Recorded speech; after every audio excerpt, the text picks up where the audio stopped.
So good afternoon. Thanks for your patience.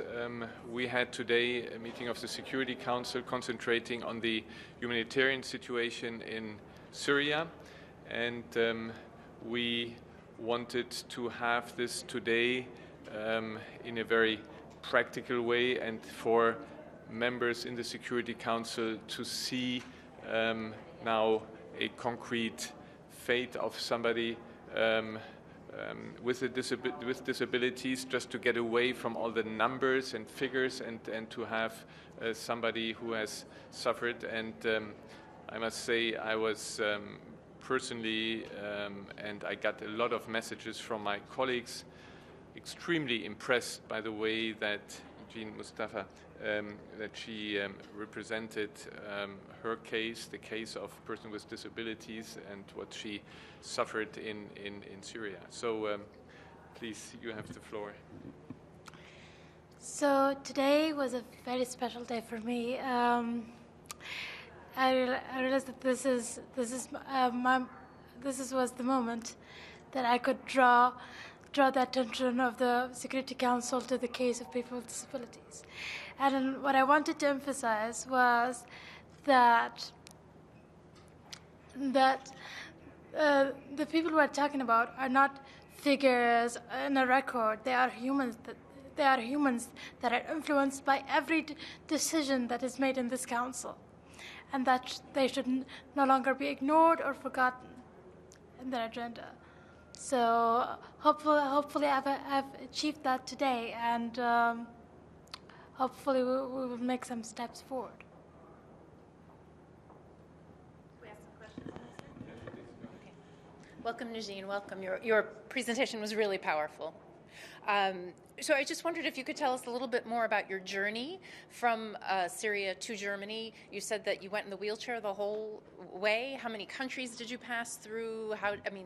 Did your family accompany you on foot? How many weeks did it take? Just tell us a little bit more about it.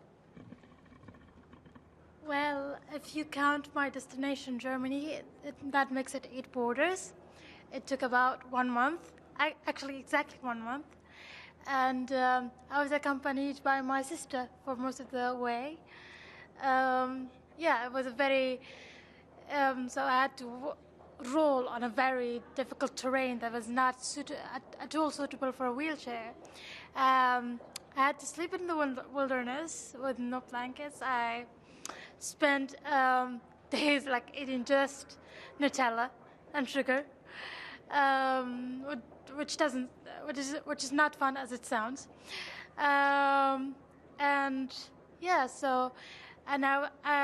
almost drowned in a dinghy, but we survived. I brought the wheelchair with me, which was the main point. I'm happy but at the end I was just happy that I made it. One of the happiest moments in my life, like just seeing the sign that said that we had arrived in Germany. It was so great. So that's my answer. And how long have you been living in Germany now? 3.5 years. 3.5. نجين إذا ممكن بالعربي، كونك عندك إعاقة وعشت التجربة داخل سوريا وخارج سوريا، هل في شيء معين، رسالة محددة بتحبي توجهها لأصحاب الإعاقات داخل سوريا، يعني خصوصا بالمناطق التي لا تزال تشهد معارك حتى الآن؟ هل هناك أي شيء يمكن أن يساهموا فيه لتحسين ظروف معيشتهم؟ طبعا أنا مدركة أنه الوضع ممكن يبين بائس حاليا، بس هم أكيد ما لازم يفقدوا الأمل بالوضع وبأنفسهم. ما لازم يخلوا حدا يقلل إيمانهم بأنفسهم وأنهم قادرين على فعل شيء، وأنه أكيد في ضوء في نهاية النفق المظلم اللي هم فيه، وأنهم لازم يستمروا مهما كان الثمن.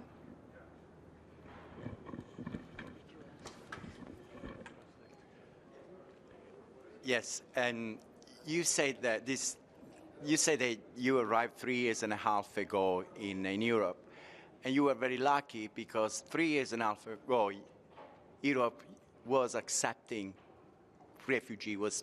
But now, lately, in the last year, Europe, many countries in Europe, are pushing away migrants, refugees. So what is your message for the European Union and European countries that are not doing what they should do? My message is that we are not, refugees and migrants and people with disabilities are not like parasites that are going to feed off the hosting country. And that I understand the fear of the unknown that they have. But just because we speak differently, we dress differently, we believe in different things, that does not make us less human. So I invite them to come closer and get to know us better. And I'm sure they will change their minds. Mr. Ambassador, can I ask you, please? Obviously, there is a gap in the database that's related to people with special needs in Syria. Do you think that the Council can close this gap or create mechanisms that address this problem? Indeed, we heard today different figures. I think it's very difficult at this stage to have proper statistics about it. But I think it's not that much about specific and very precise statistic. What is clear, and all those quoting different numbers are clear, the number of people who have disabilities is enormous, and the deficits with regard to hygiene and deficit to possibilities for them to live a decent life is incredible. So we wanted, as Germany, as a presidency, actually put a bit the limelight on persons with disabilities, the challenges they face in the country, and what needs to be done. And Jean said at the end also she hopes that this will remain on the agenda of the Security Council,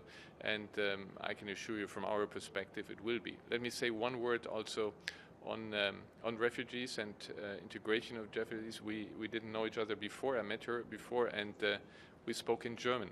She is the case of a refugee coming to Germany. You see how well she speaks English, how well she speaks Arabic. She speaks German well, and this has, of course, partly to do. She lives now very close to my hometown, which is a perfect region anyway. Thank you. And thank you. Okay. Yes. Well, we see. Thank you. Thank you very much. Thank you.